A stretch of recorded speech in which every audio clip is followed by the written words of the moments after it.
Right now, it's time for the Way Black History Fact. And today's Way Black History Fact is sponsored by Underground Beach Club. From the streets to the beach. For the latest in beachwear, visit undergroundbeachclub.com.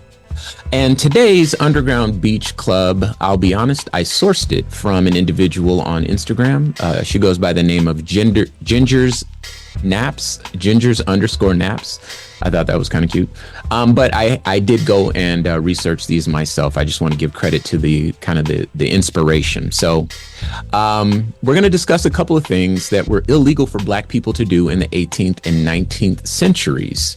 And we're going to have a particular focus on dogs. I have a good friend of mine that works with unsheltered individuals, keeping them with their animals because they provide a lot of health benefits. And so I've been beginning to appreciate how having an animal, a dog or a cat, can certainly bring a necessary element to people's lives. And for Black people, it was illegal once upon a time. So one of the things that was illegal, having a dog without a white person registered as the actual owner. This was true in Charleston, South Carolina in 1818.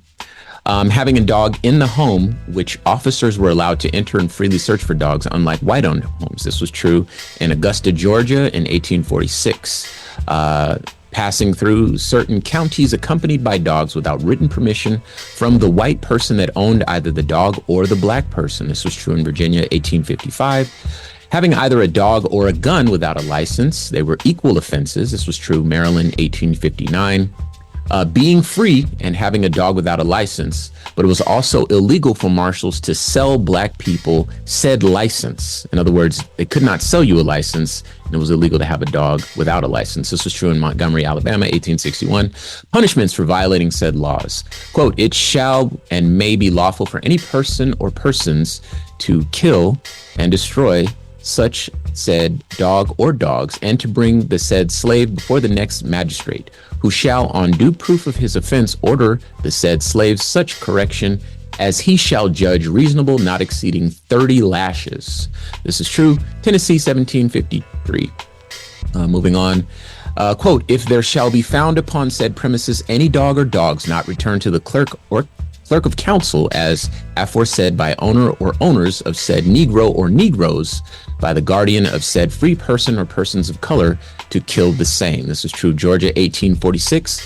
No free Negro shall keep any dog without a license from a justice of the peace, and but one with such a license, and any person may kill any dog kept contrary to this section. The license aforesaid to be enforced for 1 year only, but may be renewed. This is true, Maryland, 1859.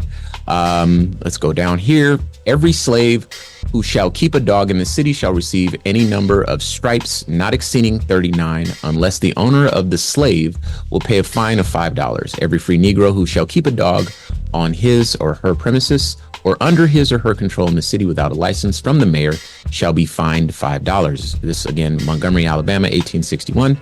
And just so you know, South Carolina was particularly cruel.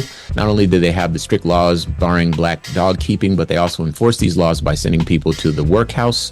If you don't know what the workhouse is, it's a site for the nearly exclusive corporal punishment of enslaved people. It was located directly adjacent to the city jail, and slavers who did not want to sully their own hands by disciplining their slaves would pay a fee in order to have someone else commit this cruel act for them in their stead. And again, you can find out more about this, and you can please follow Gingers_Naps on IG.